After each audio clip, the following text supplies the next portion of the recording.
Allah ya Tuhanku, aku berlindung kepadamu dari penyakit sopak, gila dan kusta, dan dari segala wabak penyakit yang buruk yang lain.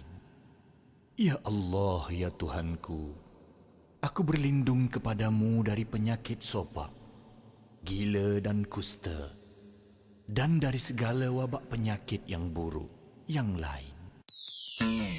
Anda kini bersama Haji Piat dan Hazwan di Warna Pagi IKIM. Tidak sempurna iman jika kita tidur dalam kekenyangan sedang saudara kita menangis kerana kelaparan.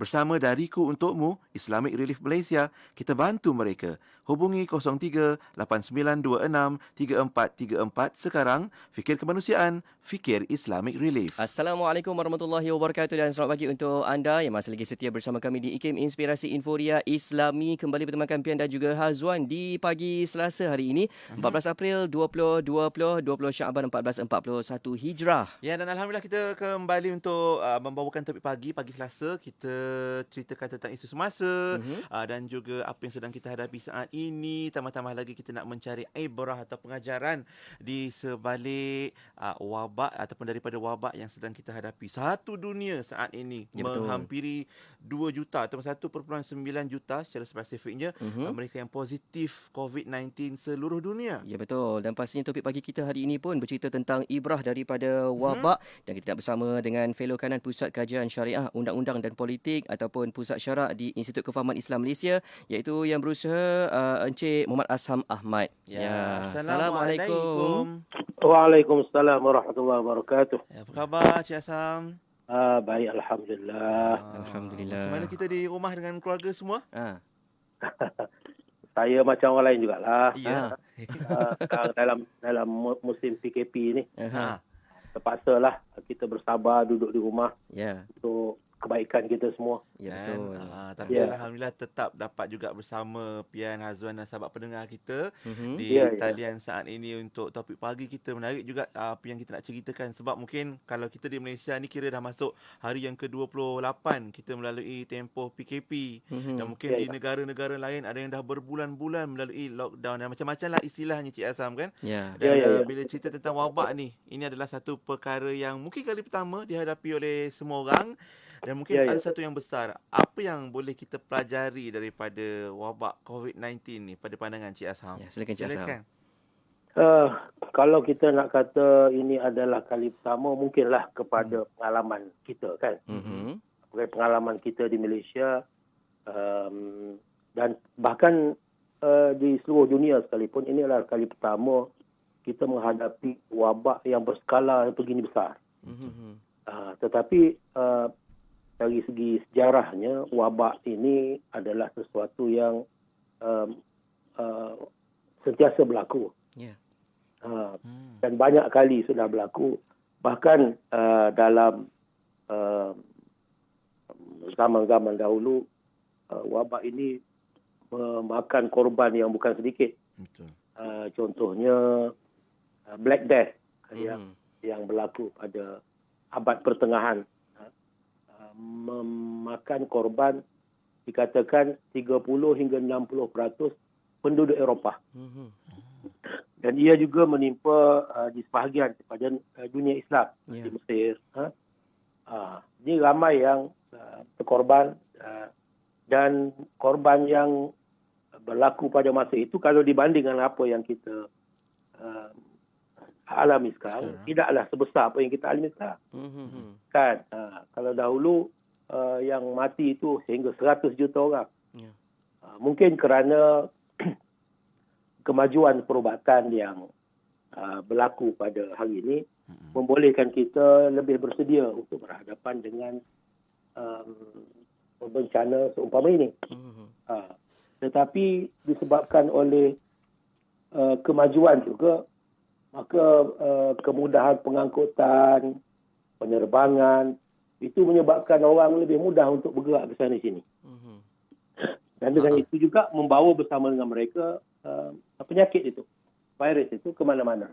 Dan itulah mungkin yang menyebabkan virus corona ini tersebar ke seluruh dunia. Dan boleh dikatakan pada hari ini hampir tiada negara yang terlepas Ya. daripada pandemik ini, Betul. daripada wabak ini. Jadi soalan tadi tentang pengajaran kan. Jadi bagi saya banyak pengajaran yang kita boleh ambil daripada apa yang berlaku ini. Satu, yang pertama, dari segi bahawasanya kehidupan ini adalah sementara. Itu adalah pengajaran yang paling besar bagi saya lah. Sementara macam mana kita lihat apa yang kita bina bertahun-tahun, bahkan berdekad-dekad, terhenti dalam masa beberapa minggu saja. Ya, betul. Disebabkan oleh virus ini, segala-galanya terhenti. Maknanya kita tidak lagi dapat keluar bekerja, kita tidak lagi dapat bersama dengan kawan-kawan, keluarga, tidak lagi dapat mencari makan, tidak lagi dapat bersia-sia. Segala-galanya terhenti. Bahkan dengan sebab itu kegiatan ekonomi juga terhenti. Dan kita lihat sekarang ni ramai orang yang kebuluran.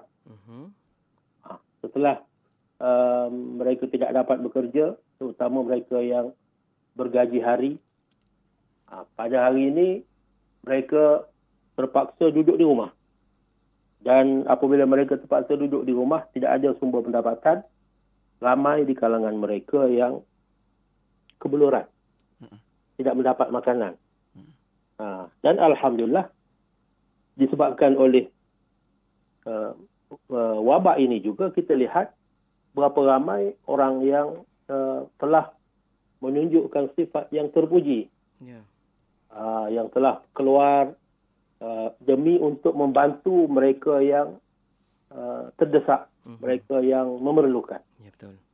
Kita lihat di sana sini timbul orang-orang yang menderma, bersedekah dan pergi mencari ke pelosok negara di mana adanya orang-orang yang memerlukan makanan, menghantar beras, menghantar keperluan yang mereka perlukan. Ini juga adalah merupakan satu daripada kebaikan juga. Pengajaran yang kita dapat ini bahawa kita ini saling memerlukan di antara satu sama lain. Mungkin selama ini kita tidak pernah ambil kisah kepada gelandangan umpamanya. Kerana apa? Kerana kita sibuk dengan tugas kita seharian, kerja kita. Dan kita tak nampak sangat golongan gelandangan. Ya. Jadi apabila kerajaan memerintahkan kita semua duduk di rumah, pada masa itulah timbul golongan gelandangan. Kenapa? Kerana mereka tiada rumah. Kerana mereka tiada tempat tinggal untuk mereka pergi, untuk mereka berlindung. Mereka ni duduk di jalanan. Dan pada masa itu kita lihat betapa ramainya di kalangan kita orang-orang yang tidak bernasib baik. Ya. Kita lihat kita punya menteri sekalipun tidak dapat menahan rasa sebab. Melihat betapa ramainya di kalangan kita orang-orang yang begini keadaannya. Duduk di tepi longkang. Mereka ini adalah sebahagian daripada kita. Tetapi mereka mengalami nasib yang tidak baik. Ada sebahagiannya sudah sekian lama hilang pekerjaan. Sudah sekian lama tidak mampu untuk menyewa rumah ataupun membeli rumah. Ya. Betul. Sedangkan kita hanya pada masa ini kita dapat melihat keadaan itu. Sedangkan kita pada masa ini kita baru merasa betapa susahnya hidup kita kerana kita tidak dapat bekerja. Sedangkan mereka ini sudah daripada dahulu lagi, sudah sekian lama dah merempat, terpaksa meminta-minta sedekah bahagian pada mereka. Bahagian dari mereka bukan minta sedekah, tapi hanya tidak mampu untuk hidup seperti orang lain. Mereka bekerja, tetapi mereka tidak mampu untuk mencari kediaman yang sesuai untuk mereka tinggal bersama keluarga kerana pendapatan mereka terlalu sedikit. Inilah golongan yang kita panggil kelanjangan. Jadi ini adalah di antara yang saya sempat fikirkan. Yang kemudian tentang kesabaran, antara perkara lain yang kita belajar daripada wabak ini.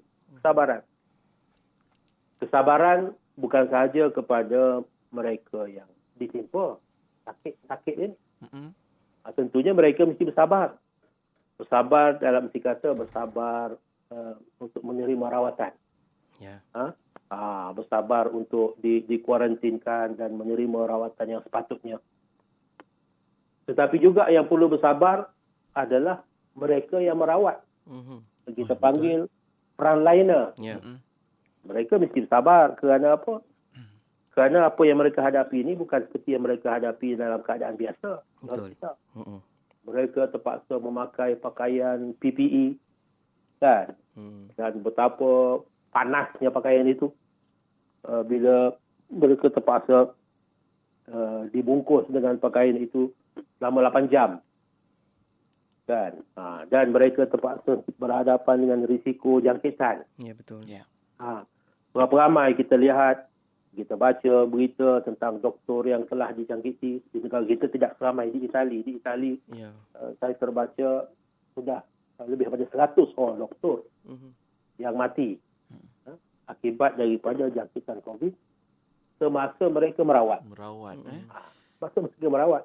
Mereka cuba nak menyelamatkan nyawa orang lain, tetapi akibatnya mereka telah mengorbankan diri mereka sendiri. Begitulah juga para pekerja dalam bidang berbagai-bagai bidang yang terlibat, yang kita panggil frontliner, termasuk polis dan tentera. Mereka ini semua berkorban. Masa, tenaga mereka, risikokan diri mereka berhadapan dengan suasana yang sebegini. Kalau polis dan tentera terpaksa berhadapan dengan kerenah berbagai-bagai perangai manusia yang degil, yang tidak mendengar arahan. Ada yang mencaci maki polis dan tentera, ada yang bertindak agresif. Ini adalah merupakan cabaran-cabaran yang timbul hasil daripada COVID ini. Dan daripada ujian-ujian ini terzahir sifat-sifat manusia. Terzahir sifat-sifat manusia. Berbagai-bagai sifat dan karenah manusia. Nampaklah wajah sebenar mereka. Wajah yang sebenar. Ini adalah, sebab itu kita katakan ini adalah suatu ujian.